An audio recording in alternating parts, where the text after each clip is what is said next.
Hey, everybody, we are live here at Everything Phoenix. It's another show for just that. And we are discussing some cool things today, guys, as always, of course. But we're discussing lakefront office property. We're discussing a second airport for the Phoenix area, a second commercial airport that could be very common, where maybe commercial airlines, multiple of them fly into. We'll see.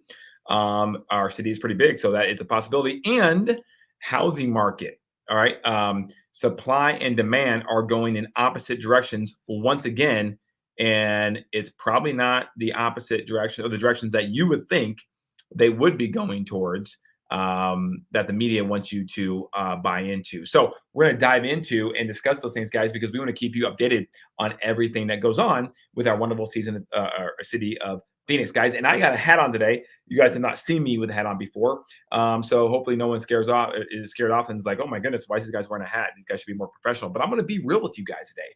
I had an opportunity to play in a charity golf event that actually supports Crohn's and colitis disease, and it was amazing. And so I'm glad I was able to support that cause, and it was a really good time here to do that. So I'm coming off the charity golf course right now to deliver good information to you guys. So because I don't want to miss my YouTube lives, I love interacting with everyone on here, guys. So please tell us where you're listening from or watching from.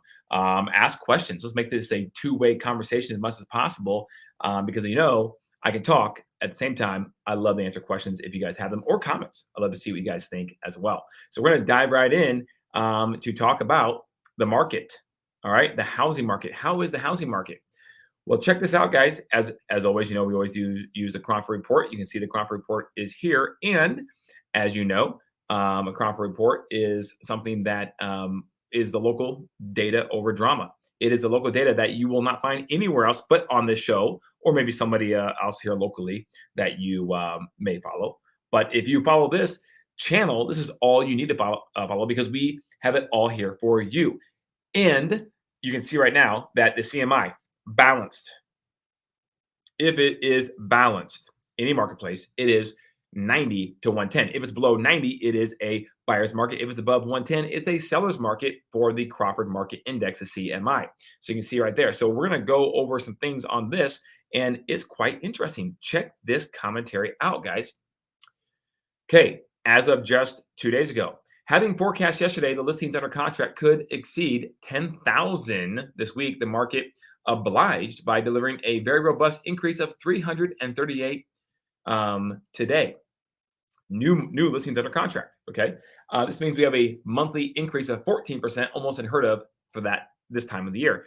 Why? Because look at this, guys. Here's the purple line that you can see from 2023. It is increasing this time of year, which, as the seasonal trend typically plays out, as you can see from last year and in 2021, it peaks usually in February, and then it starts to subside a little bit as it goes towards the middle of the year, and then so on and so forth towards the end of the year in terms of just listings under contract.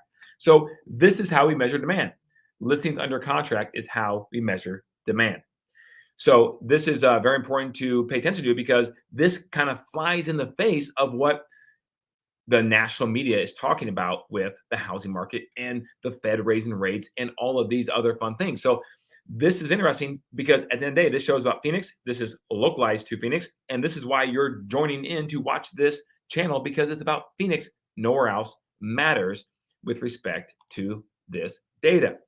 Now, if you look further, it says demand is beginning to improve, as we can see from the chart below. Okay, we get that. Check this out. It's going in the direction that's good, actually not a crashing direction. The listings under contract count is making a determined attempt to breach the 10,000 level. Now, we already read that, okay? It's quite likely that it will happen. But check this out. In examining the table of cities ranked by annual average price per square foot, I noticed the following, meaning the Cromford. Top performers were for appreciation were 3 of the most expensive cities, okay, plus the least expensive city, Coolidge. That's interesting. But let's go down here. Despite the correction of the second half of 2022, now this is important, the average annual price per square foot is still well above the annual average on April 13th, 2023 for every part of Central Arizona, which is the Phoenix Valley and all suburbs. This is crazy, okay? Now, the same is not true when you look at monthly average price per square foot because you can manipulate data, right? You could, monthly, yearly. What does that mean? How does it look? And they're admitting it. It's not the same with monthly price per square foot on the average. However, it is often very volatile in terms of measuring it, especially for smaller cities and towns, because there's not enough sample size. So when you look at right here, cities ranked by annual average price per square foot, look at this, guys. This is incredible. I mean, this is incredible. It just really is. This was the average annual price per square foot for every single city in the central Arizona, the Phoenix greater area. And look at this. Every single city is up. Look at the change. Not one is negative, meaning for the entire 12 months of 2022 compared to the entire year so far in 2023, the average price per square foot is up across the board than where it was in 2022. And that's with 2022 having a 14 to 15% decline in property value. Let that sink in for a second. This is just the data, guys. We can try to fight it. We can try to be against it. I'll probably get some comments saying, "What are you talking about? You're crazy. This market's going to crash. You're an idiot." And so on and so forth, like I had before. And I just politely say, "Okay, tell me where I'm wrong," because this is not my opinion. This is the data that is being presented to us of actual facts in these different markets across the Phoenix area. So, is it different somewhere else? Denver, Colorado, Los Angeles, California, Columbus, Ohio. Sure, it could be, very well could be. But this show is not about this. These stats are not about what may happen with a housing crash or not in those cities. This is everything Phoenix. So just take a peek, guys, and you can see like Paradise Valley, the most expensive place in the entire Phoenix metro area. It is up 18% annual average price per square foot. Scottsdale up 14%, Carefree 16%, and so on and so forth. Phoenix in general up 9.2%. And Phoenix is a huge sample size from price points that are really ultra wealthy to very, very low on the price point side of housing. So big sample size. Tempe up 7.9%. Apache Junction 9%. Buckeye down here, number 30, is even up 8.3%, guys. Buckeye, which is lower on the CMI, still a buyer's market. Buckeye, nonetheless, is still up 8.3% from 2022 thus far in 2023. Pretty interesting. So you go back to the Cromford Report, and there's a couple other things that are interesting in terms of their commentary, and then we'll move on. But check this out, guys. All right. If all the indicators, by the way, you guys see the graph first. It's all green, guys. It's all green. Now, do you remember tapping into the YouTube lives and watching this? I'm sure you did, right? Back when it was November 2022 and December 2023. These were all red almost. They were almost all red. The CMI was declining in all these suburbs across the Phoenix area, right? And then we started to see a little green here and there, but then back to red. And then a little more green, but back to red. It's yo-yo effect. And now we're to the point where every single city is going up.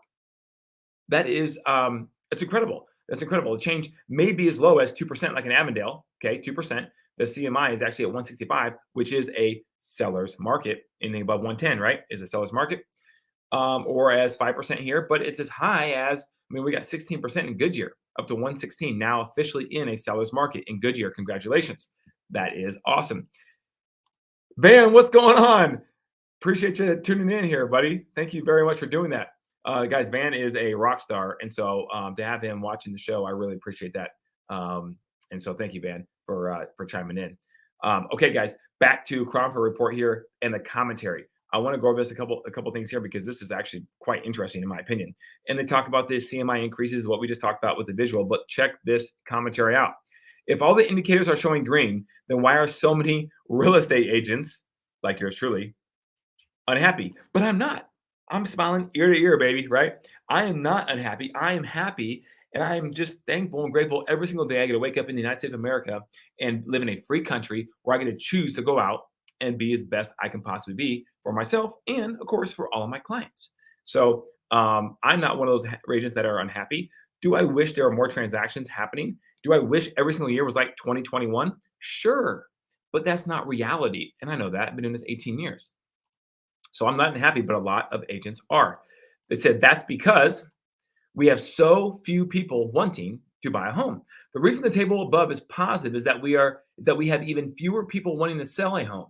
Motivation to sell is extremely low. There are more people who want to buy than sell. That indicates prices will rise. But the lack of sellers and buyers is bad news for industry professionals who like to see high volumes of both. The media and many analysts seem to focus on demand, which is obviously poor. So they come up with gloomy forecasts wrongly. They forget that it takes two to tango. Demand means very little unless it's measured against supply. Supply is usually weak except at the top end of the market. The number of new listings continues to drift lower from already low levels. The unimpressive demand is more than enough to soak up all the new supply and more.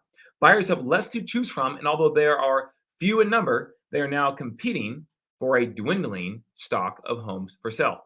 Times are getting tougher for buyers. Okay, guys, I'm going to repeat that. Times are getting tougher for buyers. Does that mean you shouldn't buy? No. There are still plenty of places across the different zip codes and cities and niche communities where buyers do have leverage. We just negotiated one for a buyer where we got 2 points negotiated towards a rate buy down on the loan. So no problem. Are there other places though where there's very low supply and more people want to be in that neighborhood or zip code in which that's hard to do? Of course. And that's becoming more and more the same. So again, these people who are saying, "Oh, just wait, just give it another month," are the same people that said in December to give it one more month or two. And now here we are, and it's going the opposite direction they all thought because their opinions were not based in facts. So, facts over fiction. Here we go. In this environment, real estate agents are not busy enough. We actually are, okay? But prices have nowhere to go but up. The investors and iBuyers with strong motivation to sell were frantic in the second half of 2022. That's why it went down, causing prices to tumble, but that is old news. Average sell price per square foot is already up 5% in 2023, and we are only in mid-April. Interesting, guys. And if rates do happen to go down, like a lot of people are estimating, when the new CPI report comes out May 10th of next month, then who knows what could happen. Now, the Fed, people are guessing the Fed's going to probably raise the federal funds rate a quarter basis point, okay? Or I should say 25 basis points, a quarter of a percentage point. But even though that happens, we have seen that before where that still causes interest rates to go down. It's not a direct effect, right? We all know that. Thank you very much.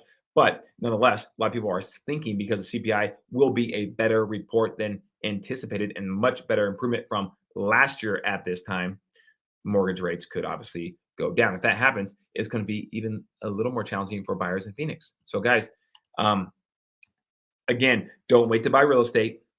Buy real estate and wait. All right, now we're going to jump over to my screen again, and I'm going to show you some information that's positive about development. We have a lot of positive information here on the Everything Phoenix YouTube channel. Do we have a second major airport in the works, taking shape in front of our own very eyes? This is interesting, okay? Because this talks about the master plan SkyBridge project takes shape at Phoenix-Mesa Gateway Airport. Now, guys, you know that Allegiant, as a commercial airline, flies into the Mesa Gateway Airport. And it is a decent airline. You know, it goes to, it's kind of cool because it serves some of the sub-markets across the country, not all the major cities. And so that being said, it's kind of a nice little deal to drive down there. You can fly into places like Spokane, Washington, and I think Grand Island, Nebraska, and places like that. But could there be more in the works for the Phoenix Gateway Airport? I think so. And this is not, article's not going to confirm that that's officially going to happen, but it's going to, the writing seems to be on the wall with population growth and everything else that's happening with development around the Gateway Airport. So if you look at cities like Houston, you have George Bush International, and you have Houston Hobby Airport, two major airports. Chicago, two major airports. LA, multiple major airports. You know, there's a lot of cities that have these two airports. Dallas, Love Field, and you got DFW. So is it probable that Phoenix could have a bigger airport where multiple commercial airliners fly in and out of? I think it is. I really do. And here's a rendering of SkyBridge that's going to be happening over the next several years. Developers and city officials are starting to see the skyline change around the Phoenix-Mesa Gateway Airport. SkyBridge Arizona continues to build out massive master developments, which span more than 400 acres. That's a lot next to the airport. On Tuesday, SkyBridge broke ground on Building 108. A lot of square footage. Let's just keep it at that. I'll go in details. But look at this rendering. Check this out. There's Mesa Gateway Airport. There's the runway over there. And look at all the development that is scheduled to take place. And there's more land around it still available, guys. Here we go. SkyBridge is part of Sky Plus Development. And they have SkyBridge parks in Miami and Mexico already. Okay, so this is not a new thing. This concept is already out there, of course, but it's just development around a major, or not a major, but an airport that could turn into be a major airport at some point in the future. So it's a lot of square feet. Okay, 1.3 million square feet of aeronautical development, nearly 2.2 million square feet of non-aeronautical development, and 270,000 square feet of commercial, retail, and office development, as well as a cargo hub with U.S.-Mexico customs inspection facility on site. This is huge, guys. I'm telling you. So look out for property values in that Mesa area around the airport. You know, the newest Eastmark subdivision is almost fully sold out, but there's still plenty there, but it's almost built out, I should say. Then you have the Cadence, and then you have the Radiance subdivision that we just did a video on that's coming out here pretty soon, in just east of Eastmark, where they're going to have another 5,000 or so homes being built. So, guys, development and property values going up over there, at least, especially over the long term. All right. Not only a lot of development, we also have not just in manufacturing and industrial buildings. Picker said that infrastructure work is underway on a new taxiway, hint, hint, and a 150-key Wyndham hotel that will also be located within SkyBridge. In total, SkyBridge represents about $1 billion with a B in development costs and will eventually bring thousands of direct jobs to Southeast Mesa. It's coming, guys. I'm telling you. Dallas Love Field, move over. We're going to have a Phoenix Love Field. You know, it's going to be called Phoenix Gateway Mesa, where I bet you start seeing some airlines fly into. You know, maybe you see one airline break off, so to where you have Allegiant and then you have just maybe a Southwest. I'm not saying that's going to happen, but you know, something like that could very well happen. So it happens in other major cities. It could happen here. I think it's really, really cool because the East Valley is exploding. There's a lot of development, and you know, if you can fly, if you can just drive 10 minutes or 15 minutes to that airport to get a flight to go wherever, as opposed to Sky Harbor, not too bad. Lori, thanks for commenting. Mesa Gateway, very efficient to fly out of and very reasonable prices. It is. It really is. And, you know, I guess maybe a lot of people who use it a lot would probably say, this is not good because I want to keep Gateway small and I want to be able to fly in cheaply with Allegiant. And hopefully that will still continue. But I think it's inevitable, right? Because of all the growth in Phoenix, that there's going to be a lot more to this airport, let alone all the development around it. I know when you take the Scottsdale Air Park, okay, in Scottsdale, Arizona, you have the second largest employment center in the entire Phoenix area behind downtown Phoenix. And I know that there are plans with developers in the city to turn in the Gateway Mesa Airport to basically another Scottsdale Air Park, where you have a ton of industrial manufacturing and, of course, other office and retail. And, of course, with that, thousands of jobs, which they just said. So it's coming, guys. It's coming, and it's kind of exciting. It's kind of exciting. Let's bring it on. Okay, so we're going to share my screen again, and we're going to go into the next thing, which kind of coincides well with airports. Just a real quick article on this, guys. Southwest Airlines pauses flights due to technical issue. This probably didn't make big news. I don't know if anyone saw it, anyone really cares, but because we're talking about airports, we're going to hit this really fast. But did you know that more than 1,700 Southwest airline flights were delayed across the U.S. on Tuesday this week? And primarily, I wanted to tell you that on that day, 43% of the schedule of the flights were delayed. And what is this costing Southwest Airlines? Southwest plans to spend $4 billion on capital expenditures this year, including $1.3 billion on technology improvements, because, again, technology was at fault for this, apparently. The company reported a $220 million loss in the fourth quarter last year and expects to take another loss this quarter due to customers looking away with other airlines. Overall, Southwest expects the December disruption will cost about $1.2 billion, including the fourth quarter of 2022. Now, if you're an investor and you dive deeper on this, you'll see that Southwest Airlines is actually flush with cash. So is this really going to hurt them overall in the stock price? I don't know. It can't be good, but I think they'll probably will rebound. but they better get their technology figured out and updated because if they suffer losses like this more and more, that could be a problem. All right, moving on. Just a little tidbit about airlines while we're talking about airports. And I had to get a recap on this, guys. Arizona's super season gives financial shot of adrenaline to the state. You guys know we covered all this stuff over the last several months, but man, you have the Waste Management Phoenix Open, you have the Super Bowl, you have all these concerts and everything that came with that. You have spring training, and it brought a boatload of money and exposure to the Phoenix area. So Arizona's 6.4% of Arizona's total economy comes from sports and the tourism sector. But this is pretty cool. Of that figure, 13.7 billion directly resulted in sales in Arizona hotels, casinos, venues. The sector contributed 24.2 billion to the state's economy. 24.2 billion dollars flowed into the state's economy because of those events over the past several months. Pretty darn cool, guys. That helps the state. That helps Arizona continue to be business friendly and therefore double down to help grow more and more in the future. So it's great for the restaurant industry. It talks about obviously the hotel, lodging industry, and a ton of jobs, just a ton of jobs, guys. So I wanted to just wrap up on that, let you guys know what kind of effect this had, but a $24 billion effect is what it had on Phoenix. So pretty darn cool. All right. Lakefront office property. It is prime. We're in the desert. We don't have a whole lot of lakes. So if you can get some sort of office, that you can rent on a lake with a decent view like that, it's pretty cool. And the numbers are proving that is correct. So here you go. Tempe Town Lake, guys. We're going to go to Google Maps so you can see what I'm talking about. There's Tempe Town Lake. Okay. Now, Tempe is very well located. You can see if I back out of here, that border, that red border is the town of Tempe, right in the heart of Phoenix area. You have the East Valley over here, or Gilbert. You have Northeast Valley, Scottsdale up there. And you have downtown Phoenix right here. And you have Sky Harbor, guys. This is one of the best things about Phoenix, I think. Look at Sky Harbor. It's right there in the center of everything. Guys, it is so convenient to get to Sky Harbor from almost anywhere in the valley. Now, obviously, the outskirts are still far away, but it's still pretty centralized overall. So Tempe Town Lake is what we're talking about right here. And you can see it's prime time for not just, entertainment and not just recreation, which it does provide a good amount of, but also office space. Who would have thought? But you can see State Farm brought not their corporate headquarters, but they brought their pretty much everything else but their corporate headquarters, which are still based in Carroll Stream, Illinois.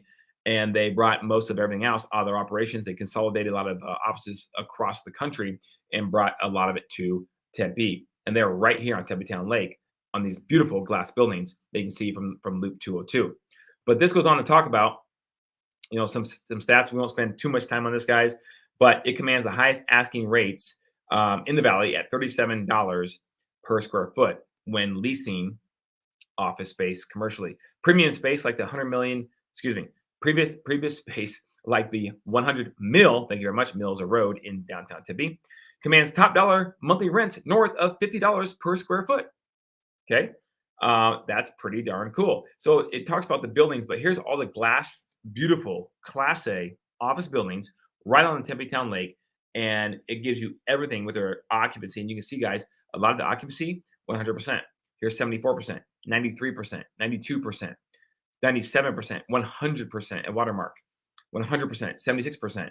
And then, of course, this one is, 100% as well. So all these buildings have high occupancy. They're paying a high cost, and it's just a great place to call, your headquarters or your office space home because it is centrally located with a great view and a great place to go to with amenities. And by the way, guys, Arizona State University, just right here. Here it is. In fact, you can see Arizona State football field right there. If this zooms in, there it is. So a lot of cool things happening, guys. And Tempe Town Lake, here's all the office space building right here for the most part, and it is gorgeous. Just makes Tempe look like a really cool city at night, like a Bellevue, Washington, or a one of the skylines that are different in New York, something like that. So pretty cool. All right, moving on here, guys. Some more cool stuff to share regarding development. So this right here is some residential stuff. We have two articles in residential. But Las Vegas private equity firm is building suit to rent. Okay, so they are now. You've heard of this, but they're building more and more properties, guys, for rent. New construction built for rent, not to sell to anybody, to the tune of $400 million in Buckeye and Casa Grande. So here's a gentleman whose fund is in Vegas that is funding a lot of this stuff. And here's one they did for a senior living facility in Prescott. But a lot of the stuff that's going on in Buckeye and Casa Grande will be single family homes as well as some townhomes for rent. A lot of people, baby boomers, are coming to Arizona. They want the weather and so on and so forth, but they don't want the maintenance. So they don't want to buy. They don't want to worry about all that. They'd rather rent in some cases. This guy is catering to that. And then you go over here to Paradise Valley. So you go from build to rent to the opposite end of the spectrum, which is PV. Town Council gives unanimous approval for a luxury development. Guys, these homes are going to range or come in about $1,400 plus a square foot. $1,400 plus a square foot. Okay. 12 luxury homes starting at $11 million, and the range between 7,500 square feet to more than 14,000 square feet, guys. And the location is phenomenal. Silver Sky Development is the developer on this. Here's a little rendering for this, and lot sizes will be between 1 and 1.6 acres, and it's going to, of course, be new construction. So everyone loves new construction in the heart of PV, where you have fantastic views and you're close to everything. Candelaria Design, which is probably the preeminent design firm in the Phoenix area, is the design team for the project. So it's going to be top notch. So anyways, and of course, all of this is in the backdrop as PV existing inventory shrinks, guys. The luxury market is doing very well. Maybe next YouTube Live, I'll have a little tidbit specifically on the luxury home market price points at 2.5 million and up. A lot of reasons for this. But one of those is, again, that mansion tax in LA have brought more people selling in LA and coming to Phoenix because that house is a lot cheaper here for 3 million because it's 6 in LA, and they don't have to pay taxes that are upon other taxes that are upon other taxes. So anyways, just an interesting tidbit about the luxury market in Phoenix. Okay. Now the next one here, LA firm commits $20 million for major renovation to Scottsdale's Ilume Innovation Center. Where is this, guys? That's a pretty cool building. You can see this from Loop 101 in Scottsdale, and it is a architecture, masterpiece, right? Because it's just different, contemporary, just very different. Here's a 101 in the backdrop of this picture. You can see on the map right here. I pulled up for you guys. That building is right here. Here's Scottsdale Road. Okay. And here's the 101. Oop, you see it right here. There's that building. That's what's getting renovated in this article. But also, I want to keep this map up because I want to show you guys, in addition to this, you have it's going to be turned into, let's see, what was it? I'm sorry here. It was a enabled life science facility for labs, etc. for science. Pretty cool, right? Bio companies, etc. But right next to that, here's the cool thing: Phoenix-based Banner Health, okay, right here, closed on a 48 parcel on the southwest corner of Hayden Road and Loop 101. That would be right in here. That's where Banner Health is putting a huge facility that's going to be starting here pretty soon. They paid $57 million for that land. Okay.